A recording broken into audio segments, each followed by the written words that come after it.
Hello, everyone. I am Barry Stigers, and the program is Focus.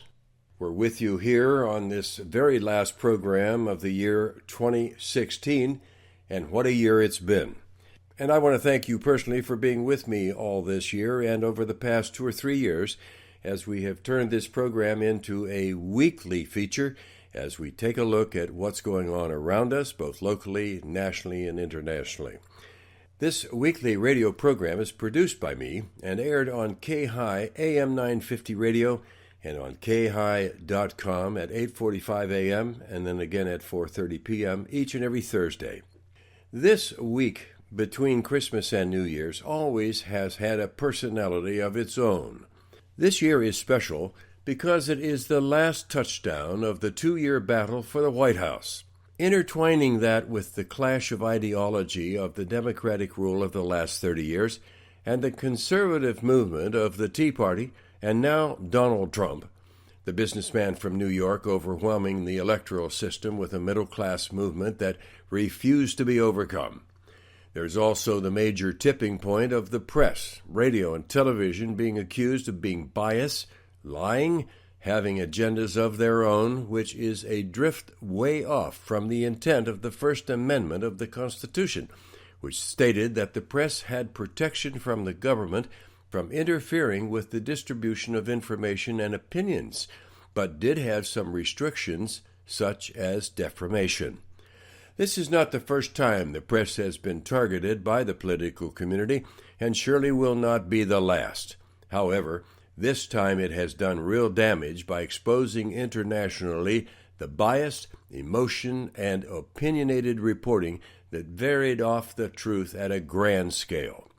We've talked many times on this program and others on how this drift has been gradual over time, actually starting in the 60s as colleges started leaning to the left and started educating journalists to push agendas rather than reporting and exposing the truth.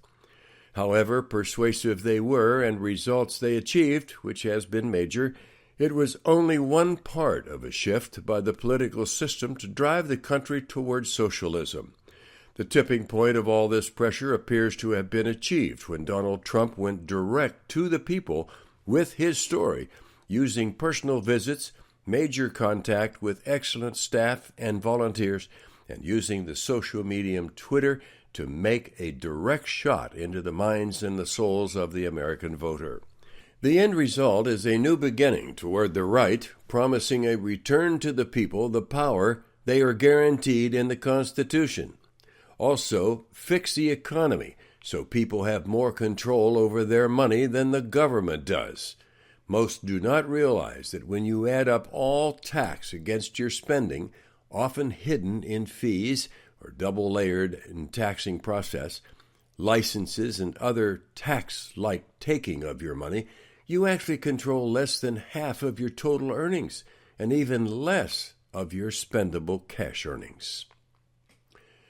Well, 2016 has been a very interesting year. There were many incidents that continued to highlight the unrest between the races in this country. The film industry was severely criticized in the nominations in the past few years, all being dominated by the white males, and not enough minorities or female actors being nominated or awarded. This drove the Academy to agree to improve by the year 2020. The LA Times reported that things are improving. The political action groups, however, still are highly critical. There are not enough minorities in the government leadership roles. However, the President of the United States has been representing the minorities for the past 8 years. The defeat of Hillary Clinton, however, was blamed again on the white male cry. A major political mistake was made this year when the city of Flint, Michigan changed their water supplies and disturbed aging pipes and systems, releasing high volumes of lead contamination into homes, elevating to over 5% to children under 5 years old. The state and federal health agencies declared it a state of emergency, but it's all calmed down and nobody really knows, has there been any change? Have we really fixed the problem? And what about all the other cities like Flint that are even older than Flint that obviously have the same problem? And if it gets disturbed, it will really be a problem. So is this the federal government's job to change and fix this so we don't have more of these kind of emergencies? Well, Flint is just the beginning, like the canary in the coal mine. The problem still has not been fully resolved even in Flint. Conservatives and the federal government continued to clash this year when in January there was a movement started by a Nevada rancher's two renegade sons. They tried to take over a national wildlife refuge. Their rage lasted for more than a month, and finally in late January the feds moved into the fray and arrested several occupiers and supporters of the ranchers. One of the occupiers, a Robert Leroy Finicum, was shot and killed, made international headlines.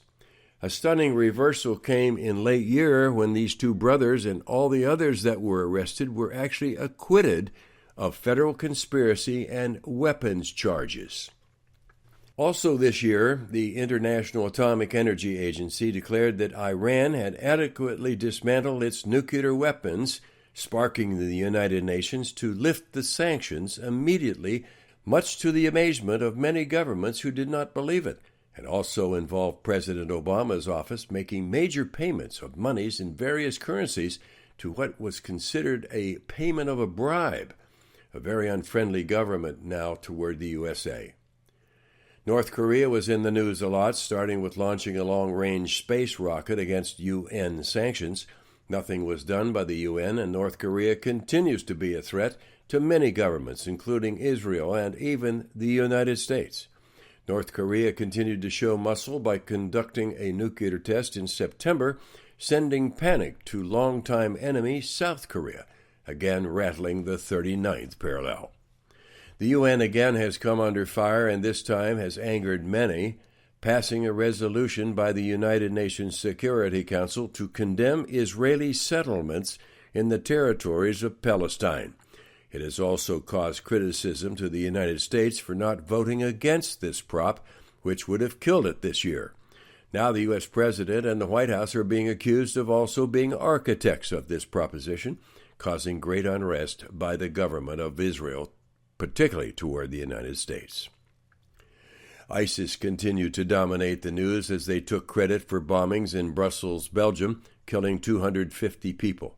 Many other bombings and killings throughout the world also claimed by ISIS or radical groups like ISIS, like the attack in Istanbul that killed 45 and injured 230 more.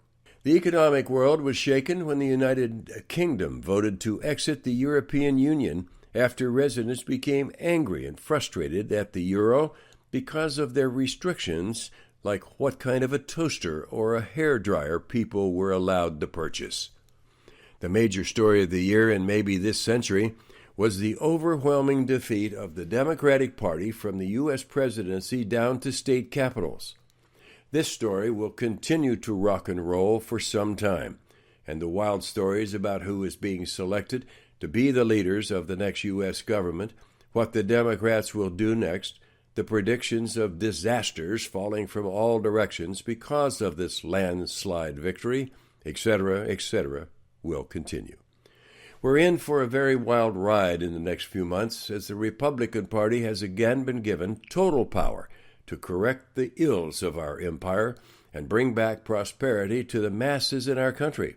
The shock of having an extremely successful businessman at the helm and his selection of strong leaders to be in the cabinet is driving the powers that wanted this country to lean so far left that it would become a socialist government has stunned that movement.